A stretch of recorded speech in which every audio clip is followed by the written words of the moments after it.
Good morning, everybody. So if you have not seen the blog post for public records, it's the first one, and it has, I don't know, about 8 links of resources that are available to you for free. This is without actually making a public records request. So I did touch on it just a little bit, but I'm going to do another video hopefully this weekend. So moving along, the sewer thing, I know I put out a post out there last night. So apparently it doesn't have to do with, well, maybe doesn't have to do with the actual rebuilding of these sewer stations, sewer plants, the 3 that they are planning to build one big one and close those other 3. This is to do with septic to sewer, which is kind of the same thing, because even though you're just saying, oh, it's a sewer plant project, well, your ultimate goal is to go from septic to sewer. So the more I look at it, the more I pay attention to it, the more interesting it gets. So I never thought sewer would be something I would be interested in. I guess here we are.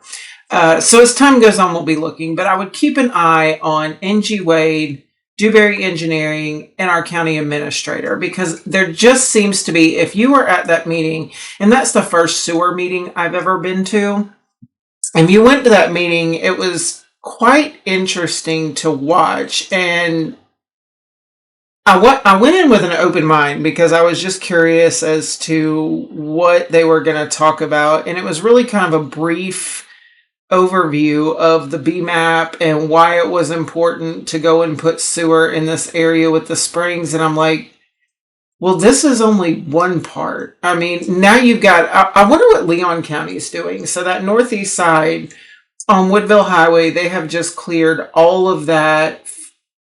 I always thought it was forest land. I guess it wasn't.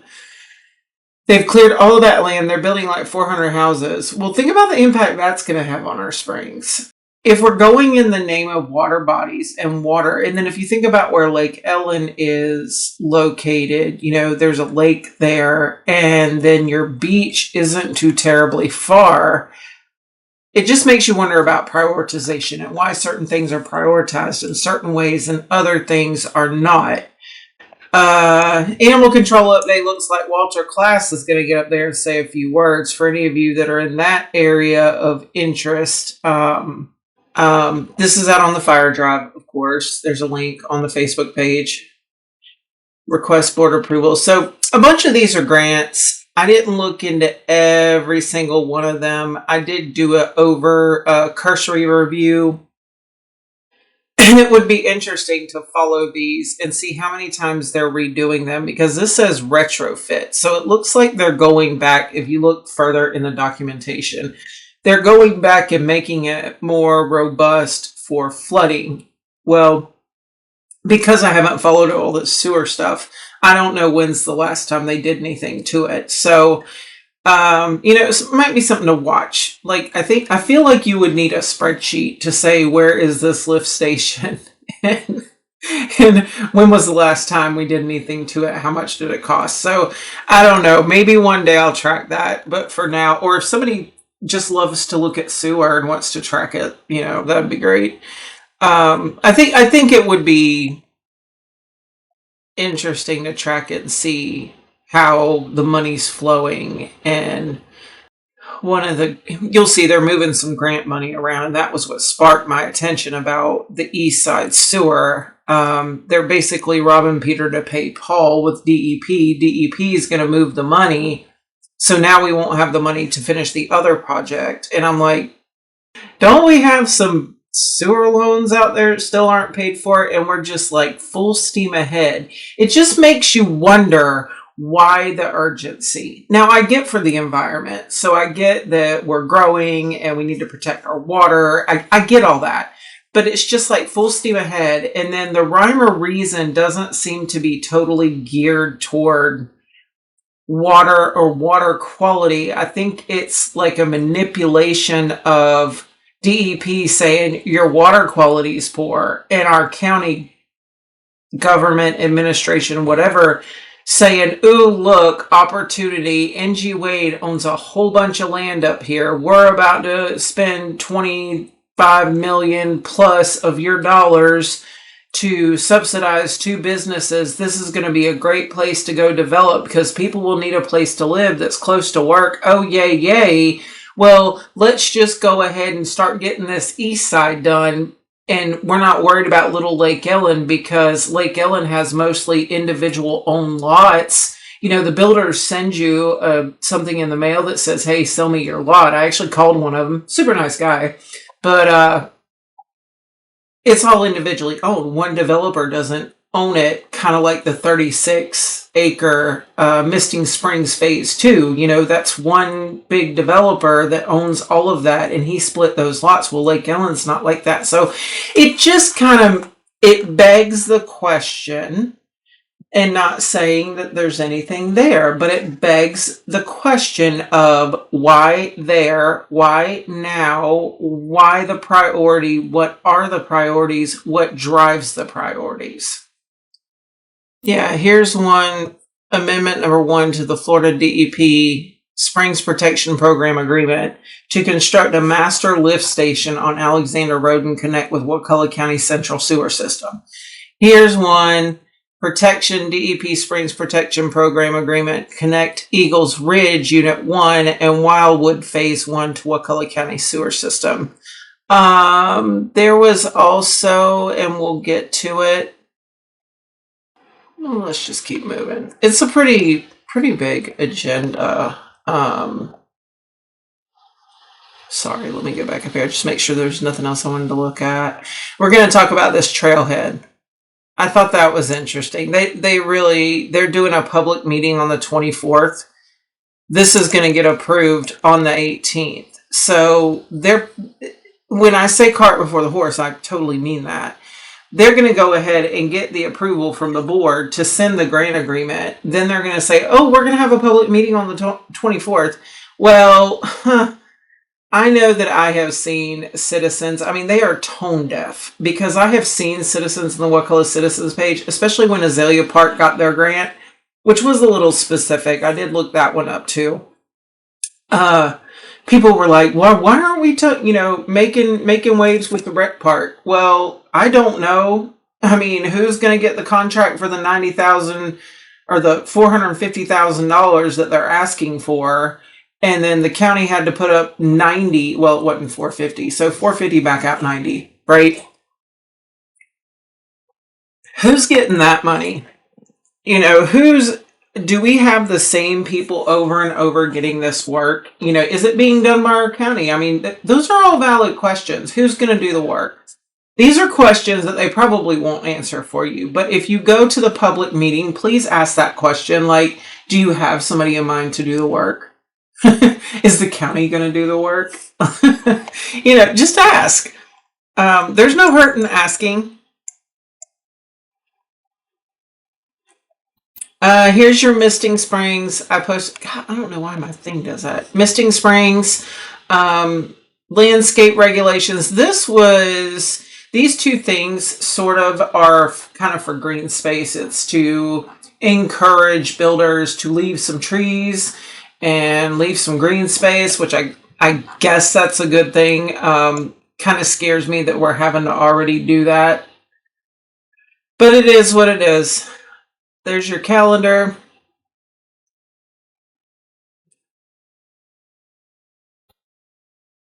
I'm going to get going because these are minutes. We don't really need all of that. That's the Recreation Advisory Committee.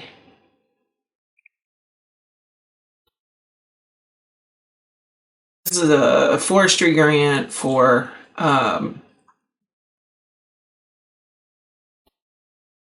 preservation invasives control program. So they're wanting a beautification. I don't remember if that was Big Bend Maritime Center. Anyway, matching funds are not required. You see that highlighted in yellow? That means the county doesn't have to put up any money, so I'm fine with it. Cost reimbursable grant of $50,000. So FYI, we have to put up the money first, but then we get reimbursed. Also, if you start looking at these contracts that we have to sign with the state to get reimbursed that grant money. There's some, I mean, I just wonder how closely the state monitors that, their performance. It's very interesting. Request board approval of the Florida. This is for those lift stations. Like I said, I didn't look at that too terribly hard. I did look at the budgetary impact. Grant agreement provides $940,000 in federal funding and is cost reimbursable. So again, we'll have to put up the money at first. Wakulla County is committed to 25% of the federal funds provided by this agreement. So we will have to put up $315,255 of our county money. So our money, our penny tax, or any, ad valorem tax, however we get income. There's several different avenues, several different hoses that come in. We will have to put up that. So this is, redoing some stuff down in Panacea. Like I said, I would have had to track this, to know what needs to be done. I mean, this is a contract for the Wakulla County Tourist Development Council Marketing Social Media Development website update, right? So they had already approved to go ahead and do this. They sent out a, probably a request for proposal or,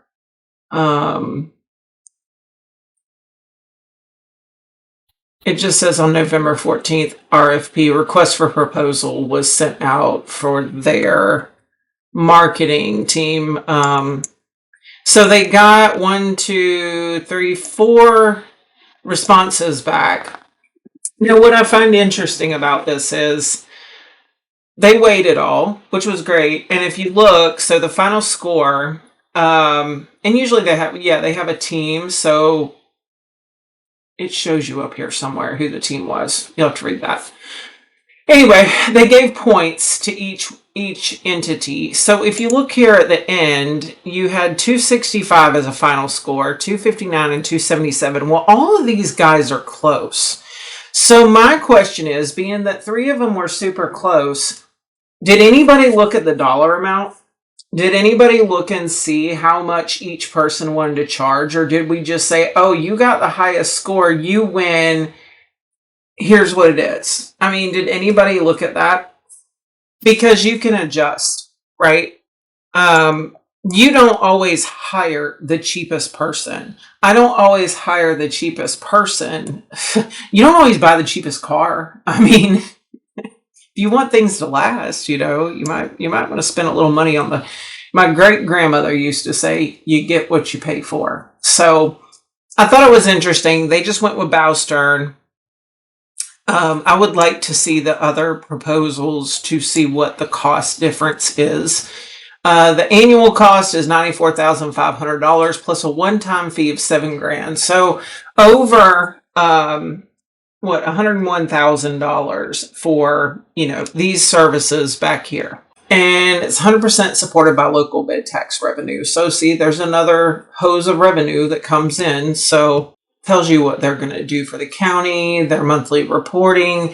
Now, what I find interesting about county contracts is that here it says monthly reporting, generate and present monthly reports on website performance, advertising, and social media metrics. Generate and present a monthly report on any annual marketing plan initiatives. Okay, well, that makes sense. But, if you had a state contract, you'd have performance guarantees likely in a spreadsheet to check that off to make sure you're getting that monthly report. Tracking in the state with contracts is, if you work for the state, you have to track everything. You have to make sure that the taxpayer's getting the bang for their buck. This is also for extra services. I just highlighted that because it caught my attention. Here is all the things that they're going to do and their associated costs. So marketing plan development.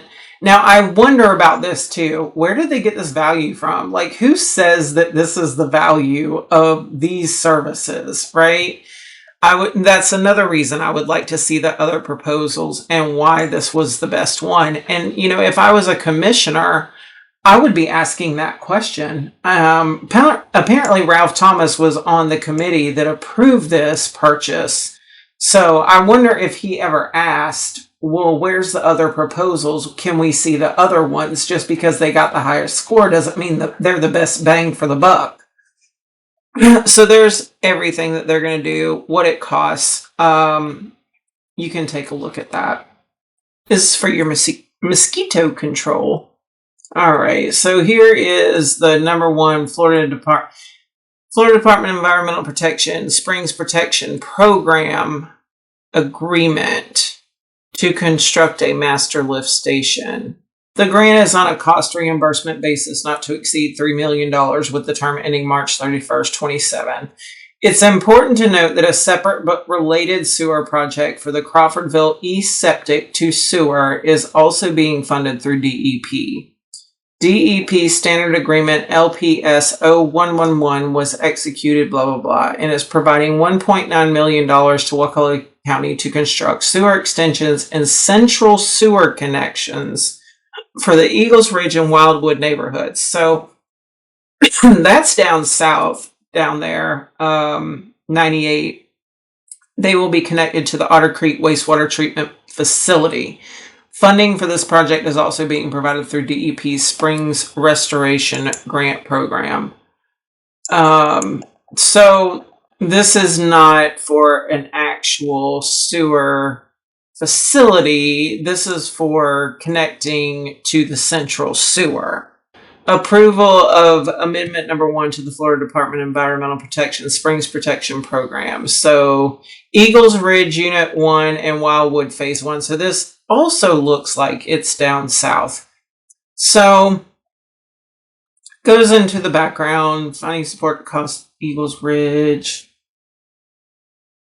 This project is also, so this is all part of this East Septic to Sewer project, as it involves the abandonment of existing septic tanks in the aforementioned subdivisions. So this is specific, it looks like.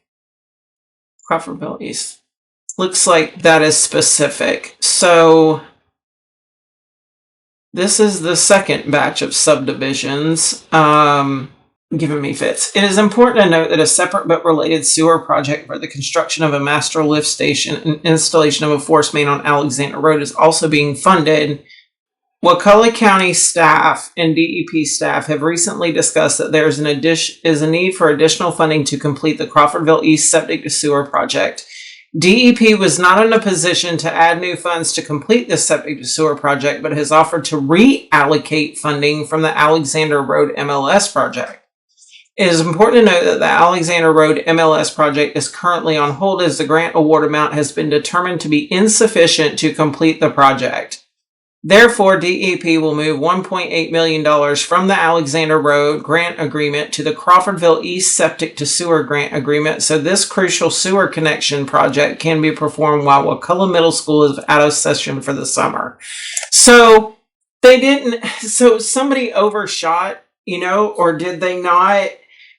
Is this piss poor planning or piss poor performance or both? Because they didn't have enough money for that. Well, I find it interesting that now the East Side sewer connection has become the goal. Now I get it, kids are out of school. So, let's do it while the kids are out of school. Okay, fine. But this East Side going up 98 seems to be, you're going to see your development coming afterwards. It's going to go all the way up the East Side and then go all the way up Woodville Highway. So be on the lookout. We're over here having an East Side septic or sewer meeting about putting a whole new sewer system up near the northeast side of the county. In the meantime, we are having to move money around to get these things done, and then hoping that DEP can find some more money for us to finish our sewer. It just begs the question of why can't we finish one thing before we move on to the next thing? Why must we have all of these irons in the fire all at one time and make it so damn convoluted that your head is spinning? So it begs the question as to why can't we do one thing at a time? It's like somebody in our planning department has ADHD. They can't focus on one. I mean, hey, I'm here to tell you I've got ADHD and I jump all around, but you can't focus on one project, get it done, or maybe two. If you want to do two at a time, fine. But it makes me wonder what developers want to come in, or what these, you had a real estate investor at a sewer meeting. Why? Either the county is going to put sewer there or they're not, or DEP is going to require you to do it or not. What on earth does a real estate developer have other than interest to see how the public takes it, so he knows if he can push through what he's wanting to do? Be interested to see what NG Wade, how much land they sell to the county, how much money they make, and then what goes up out there and who is involved. By the way, SRT Supply, one of the two businesses that they want to subsidize with your tax money to put out there on the Northeast side, your Commissioner Nichols works for them. It's on his LinkedIn. And just in case he took it down, I have a copy of it. So he works for them. Now, he has recused himself so far from voting on it, which is great, but the connection is interesting. The other one is residential elevators, and to tell me that they're not somehow connected to somebody in the county is just asinine. This is your air ambulance going into the airport down there by Tarpine. Now, a lot of people don't think it's a good thing, but I'm here to tell you, I used to work for an air freight company, so I know how the value of it is great. Also, for the emergency services, I mean, this isn't going to cost us anything as far as the air services, giving us those services if we have, and I'm just saying we got some older population here, so I don't think it's a bad thing.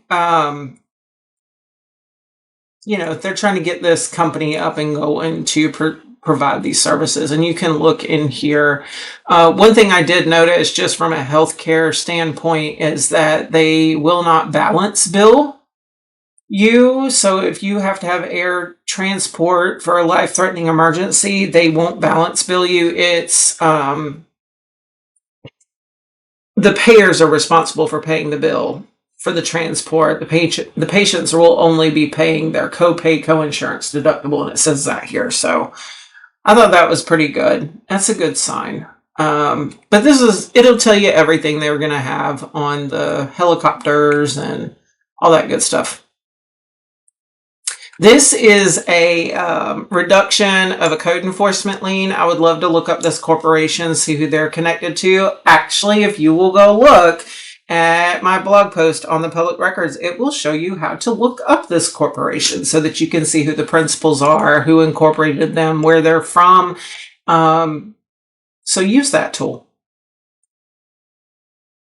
And this is the outstanding lien is $211,000. So apparently it was a property off Aaron Road. It's an old trailer and it was all in disarray. And then this corporation bought it, they cleaned it up, got things secured, and so the code enforcement board's like, hey, can we give them a break on these fees? I just wonder if you weren't a corporation, would they give you a break on those fees?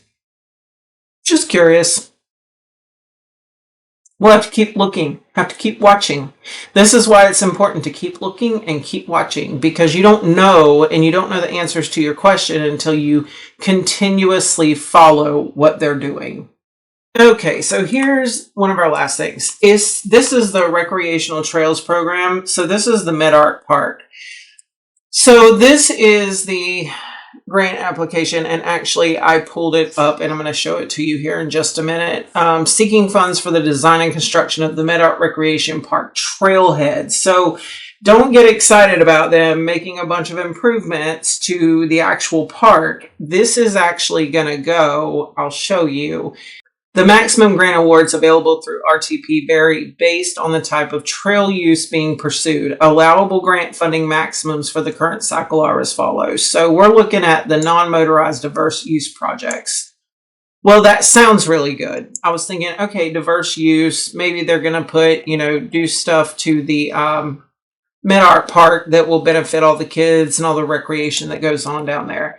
A minimum funding match here of 20% is required to be provided by each applicant. Well, the county's willing to pony up 90 grand. So Design and construction of Medart Recreation Park Trailhead. This new facility would be located on the southwestern side of the intersection of Coastal Highway and Evelinda Street. Proposed improvements that would make up this trailhead are envisioned to include elements such as an open-air pavilion, restrooms, parking area, bicycle rack, informational kiosks, picnic tables, benches, connection to the existing multi-use path along Coastal Highway, and security lighting. So it's going to be something that's there at the corner. Here's a map of where 98 and Evelinda Street is. Southwest corner would be here. So this is Highway 98. This is that street that goes in to go to the rec park. Here's your rec park. So they're talking about putting something up here. It will have nothing to do with any of this back here. Here is the link to the actual application on the DEP website, and it shows you what you can use it for. These are important things because a lot of times I see people asking questions like, what can we use it for? Why aren't we getting this, or this? It has to do with what the county applies for. So if you just looked at what I said, they're going to approve this grant application for the Medart Park on Monday. So they're going to go ahead and give the go-ahead and tell the administration, hey, you can go ahead and submit this grant application. That's well and fine, but they're not asking for public input until the 24th. That is the day of the public meeting. So they're going to go ahead and do it for Medart. So what they choose to apply for with the grant is what they're going to get. And now their argument's going to be, well, we want to go get that money, that grant money, because if we don't get it, somebody else is going to get it. Okay, fine. But you're also ponying up 90 grand of our local tax dollars. So don't you think the public should have a little bit of input before you just decide to put all this work into doing a grant application? Just a thought, maybe the public doesn't want something at the corner of 98 and Evelinda Street. Maybe they would just like to save their $90,000 of local tax dollars, not to mention the rest of it that makes up the 450 grand. Maybe we'd like to just not do that right now and wait until a grant program comes along that would get us something for the whole park. I don't know. It's just spending money because they can. Not because it's the right thing to do. It's just because we can go and get it. Oh, we want to get that money for Wakulla County. So it doesn't really matter how we spend it. We'll just do something that makes it look good, and then we'll just use your tax dollars because we can. Then again, it begs the question of who gets these contracts. Why is it just, is it just that? Is it just the fact that we just want to use the money? If that's the case, we have a much, much bigger problem, and I think that's probably where we're headed. So here's your mixed-use projects, blah, blah, blah, and then it goes into maximum grant funds an applicant may request. So we are requesting the maximum. Here's all DEP's process. I will put those links for you in the video description. Oh, there's the money. So I always highlight it. Therefore, should the county desire to submit this grant request, it must agree to provide $90,000 in matching funds as part of the application submission. A total of 90 grand has been identified from the 1 cent sales tax fund as a match for Wakulla County's $450,000 recreational trails program grant application. So maybe we are going to be at $510,000. 510, is that right? 530 grand. So yeah. $500,000 to put up some picnic tables and some BS at the corner of the road at the highway. Shoot, maybe they're planning on making 98 an interstate. That's like your rest area. Here's some applications for zoning. So one of these kind of went backwards. I didn't feel like it was a big thing to highlight. The biggest one will be the Misting Springs, which it was funny. They telling themselves this is the 5-2. This is the phase 2 subdivision, 76 lot residential subdivision on 36 plus or minus acres located between Crawfordville Highway and Tafflinger Road, abutting the southern boundary Misting Springs phase 1. Well, keep going down here and I'll show you. Oh, I highlighted this because it's like they scare the board into saying, oh, you've got to approve this, or the burden of proof shifts to you as to why not. I thought it's also interesting. I know they have to submit like the impact to the schools, impact to infrastructure, and I don't see any of those documents in here. They just give you some pretty pictures. They give you the this is the news article. I saw that in the Wakulla Citizens page. You guys have been looking at it. Brandon Geiger, Assistant Director of Planning and Community Development. Isn't his wife Amy Geiger? Doesn't she sit on the Economic Development Council? Interesting. Yeah, Misting 68B, Misting Springs, 707 Belrose Avenue, Daphne, Alabama. They have a LinkedIn page. You should go look at it because they're probably not done. So, and I know they're not because the map actually shows it. So here's the first map. There is all of your houses on their little tiny lots right next to each other. This one was interesting. This tells you right now, here is the Misting Springs 2, and here's Future Phase 3. So they've already started. They've already put it in their brain that they're going to build more and more and more and more. So they're not done. Anyway, that's it for today. Y'all have a great weekend. Check out my other blog post on the public records and happy hunting.